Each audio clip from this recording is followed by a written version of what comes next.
Hi, and welcome to today's Daily Chronicle. Today is Tuesday, March 10th, 2026. On surgeons and organ procurement agencies not making much mistakes. But any procedure that depends on human imperfection is doomed to fail. The Santillan case illustrates vividly the most important point made by the Institute of Medicine in its report on medical error.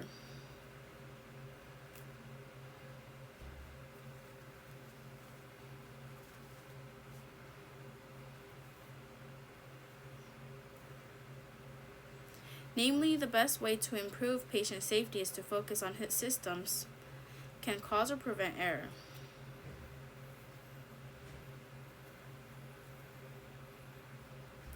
Duke's new system for organ procurement with its multiple checks for ABO compatibility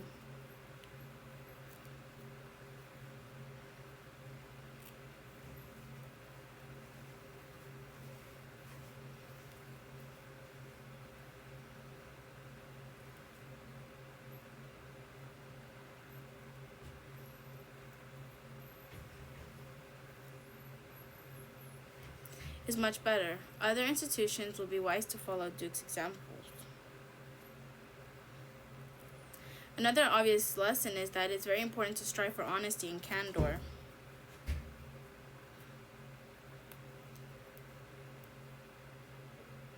When communicating with patients about medical mistakes. Medical mistakes can destroy the trust that patients and families have in providers.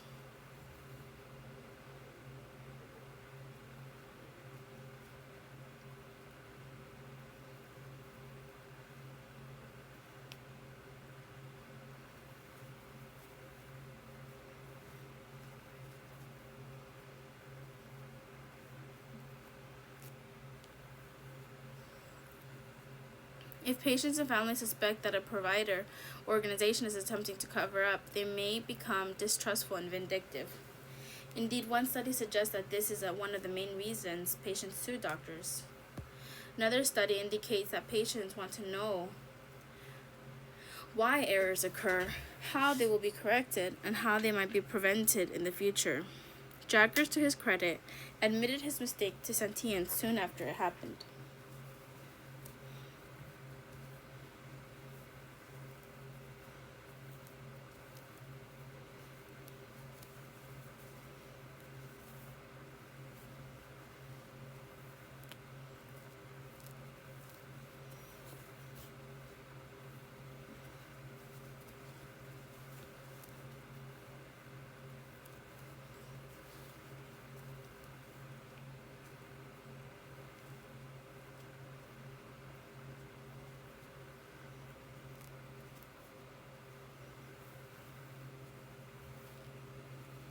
His honesty and candor showed us a great deal of courage and integrity.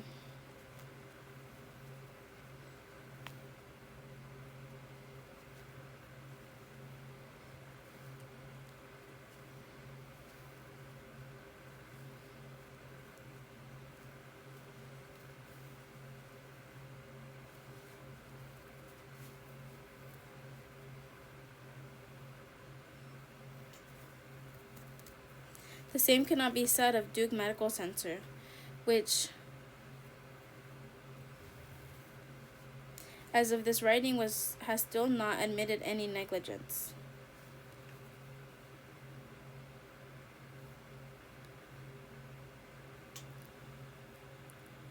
Duke has been cagey about an admission would be submitted as evidence against it in a medical negligence case. Although the Santillans will probably receive compensation from Jaggers' medical malpractice insurance carrier after settling out of court.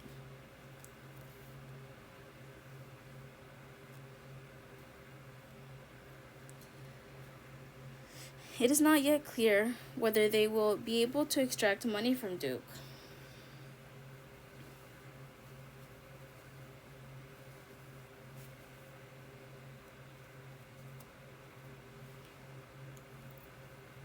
Since Jaggers is not an employee or agent of the hospital. Thus, Duke has a strong incentive to choose words carefully.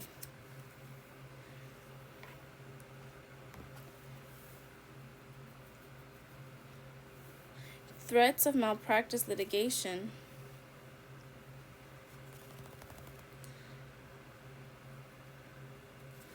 Place healthcare providers and organizations in a delicate predicament when they talk to patients about medical error.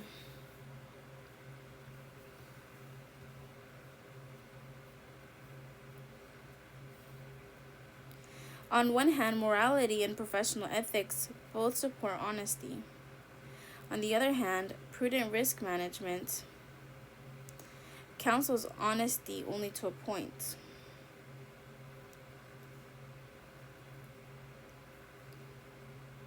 A risk manager might tell a provider to talk to the patient about what happened and why, and discuss his or her role in the sequence of events, but stop short of admitting negligence. But how can one honestly tell a patient what happened without admitting negligence? This is what Duke tried to do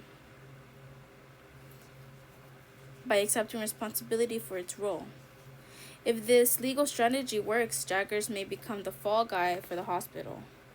And what about Jaggers? Will he be able to accept this mistake and continue to make valuable contributions to society as a humanitarian?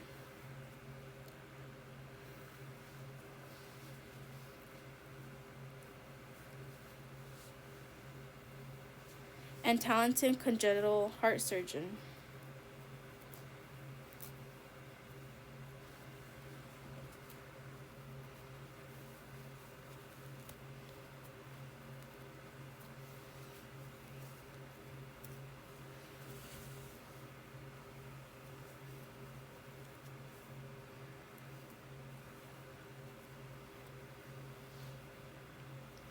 Personal accounts and empirical studies have shown that doctors often have difficulty dealing with their mistakes. Some doctors who make costly errors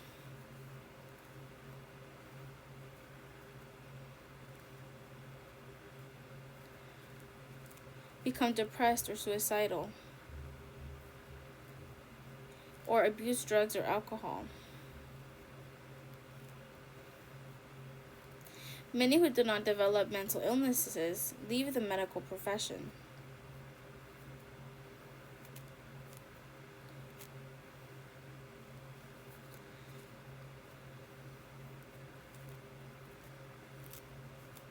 One hopes that Jaggers will be able to cope with his mistake.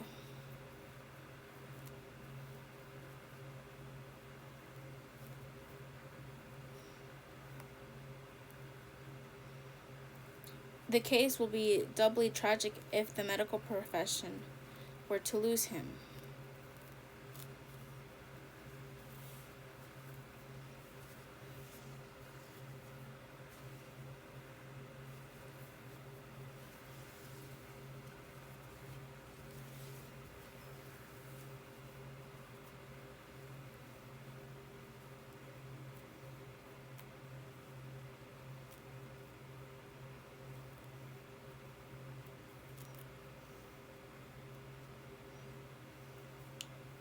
Long before they began medical school, physicians are exposed to cultural stereotypes that portray doctors are infallible.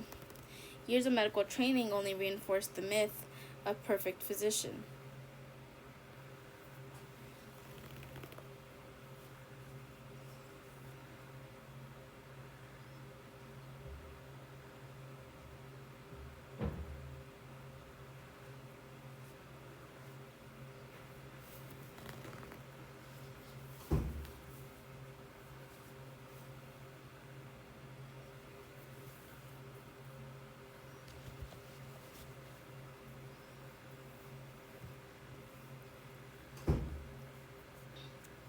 The unrealistic expectations make it very difficult to admit mistakes or to talk about them with colleagues or patients. Although federal law and state laws provide physicians with legal immunity for peer review and quality improvement activities, Societal pressure and expectations can hinder open discussion. From the Santian case, our healthcare organizations should provide physicians with sources to help them cope with their mistakes, such as counseling or support groups.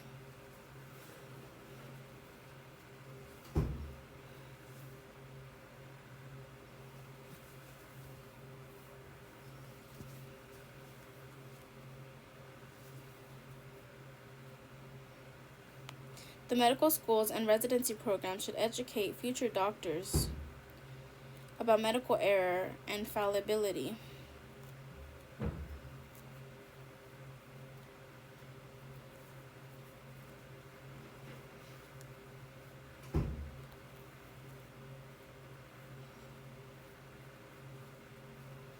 Yet another lesson to learn from this case is that institutions should take care of repair trust once it has been broken.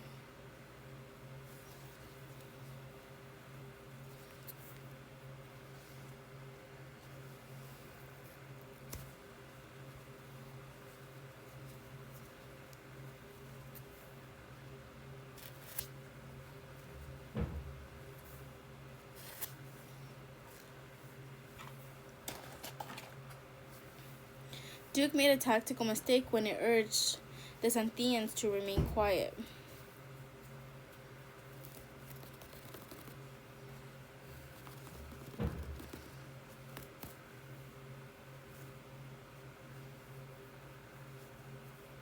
Although one can understand why Duke wanted to control communications with the media, his decision to try to silence the Santians and its subsequent dealings with the media irritated Mahoney, and the Santians exasperated their distrust of the hospital and precipitated in a public relations nightmare. The hospital should have known that Jessica's plight would attract local and national media attention. It should have also known that the cultural and linguistic differences between the family and healthcare organization members would require special efforts to fortify trust. If the hospital or its healthcare providers had asked for an ethics consultation as soon as a medical error had occurred, rather than just before Jessica had died, Duke might have avoided some of these public relations mistakes, since the ethics committee could have helped to address delicate matters relating to trust and the public perception of this institution. As it turned out, the call for ethics consultation came too late.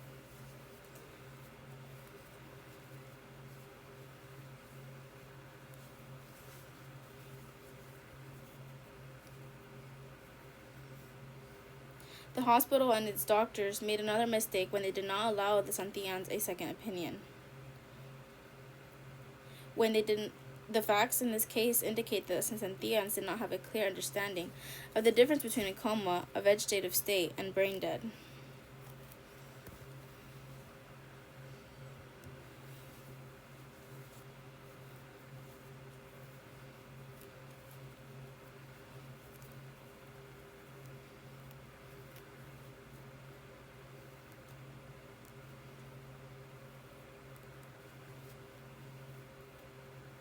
They saw that their daughter's heart was still beating, and they believed that she was still alive.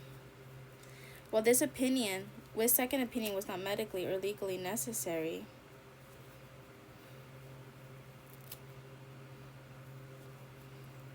it would have been ethically appropriate, since it would have helped the Santians deal with Jessica's death.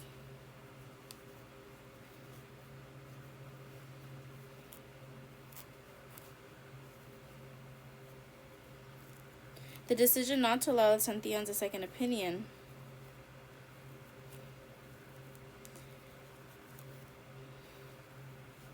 made Duke look arrogant.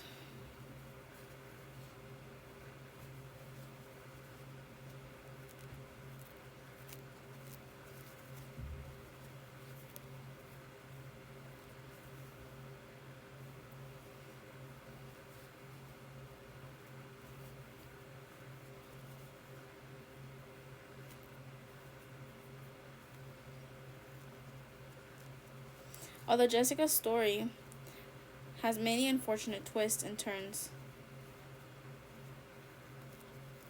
The fact that she had two chances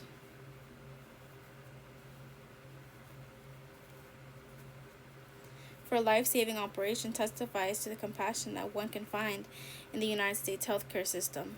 Some people question Duke's decision to attempt a second transplant as a waste of precious organs that could save 3 lives. If Jessica had already suffered irreversible brain damage prior to a second transplant, or if her prospects for recovering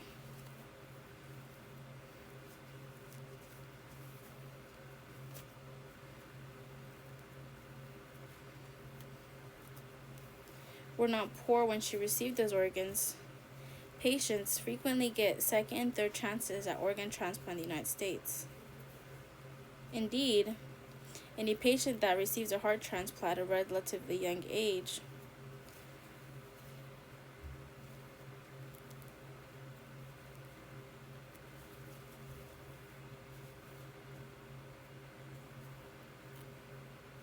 will probably need a second heart before he or she dies. Barring a major breakthrough in immunosuppression therapy, Jessica would have eventually needed a second transplant, even if the first transplant had been successful.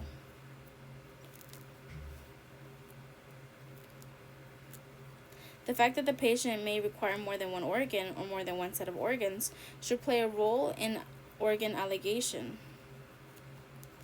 only if it has a bearing on the patient's health status or prospects for recovery.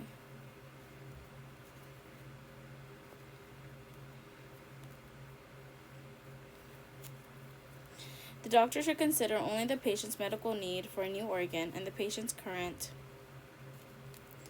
health status.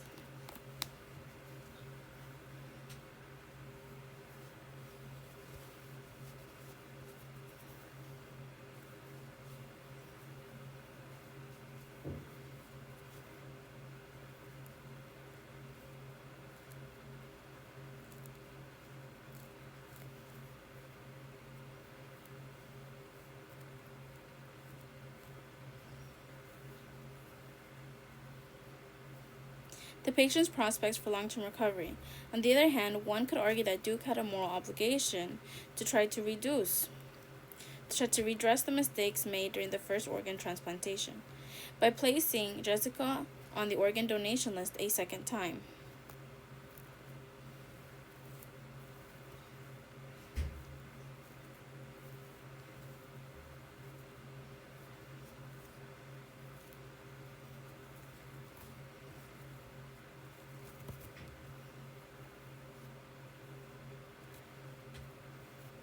Duke attempted to fulfill the demands of compensatory judgment.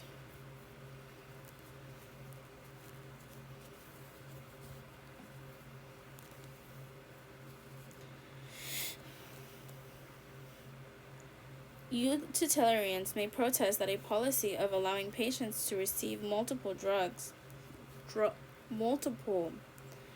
organs at one time or multiple transplants over time often result in lower social utility.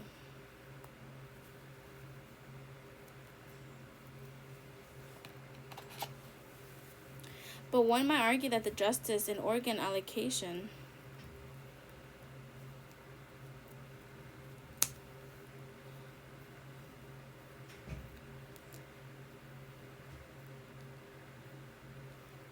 is more than maximizing the total number of lives saved or quality.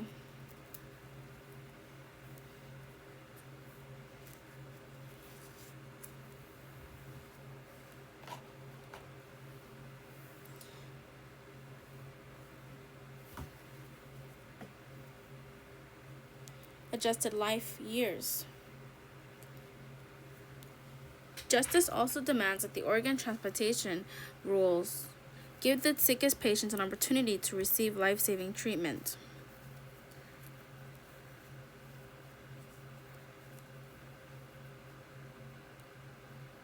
The sickest patients deserve an opportunity for a transplant because they are usually the least advantaged people in the organ allocation scheme. According to approaches to healthcare redistribution based on the work of the late John Rawls,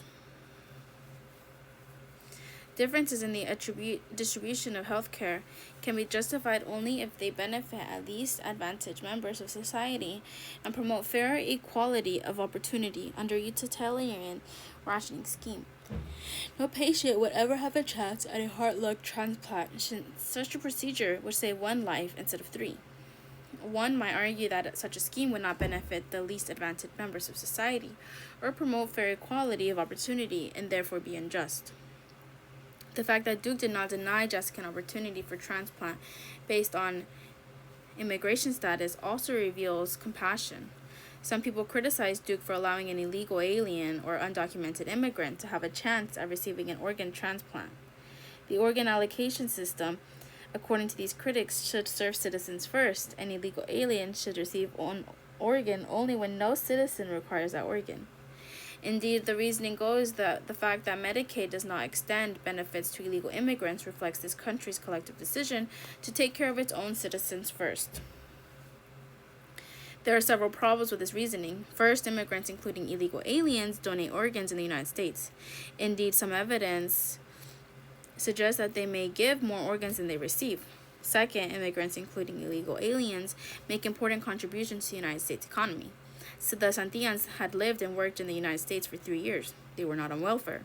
Third, immigrants, including illegal aliens, pay taxes. As an employee of Lewisburg College, Magdalena Santillan probably paid taxes to Social Security, Medicare, the state government, and the federal government. Both of the Santillans probably paid gasoline taxes and sales taxes, although they did not qualify for Medicaid. They were not seeking a handout. They were industrious people who made sacrifices to try and save their daughter's life. Thus, they were sound moral and economic reasons to offer them medical care, including organ transplantation, notwithstanding their immigration status. Jessica Santillan was a young woman from a foreign land in desperate need of a new heart and new lungs. She came to James Jaggers and Duke Medical Center for help. Duke opened its doors for her, and Jaggers extended to her the same kindness and skill that he had extended to all his other patients, people living in other countries included. Although her life ended tragically, we can hope that her death was not in vain. Her story, as tragic as it is, can teach us important lessons about patient safety, medical fallibility, honesty, and trust.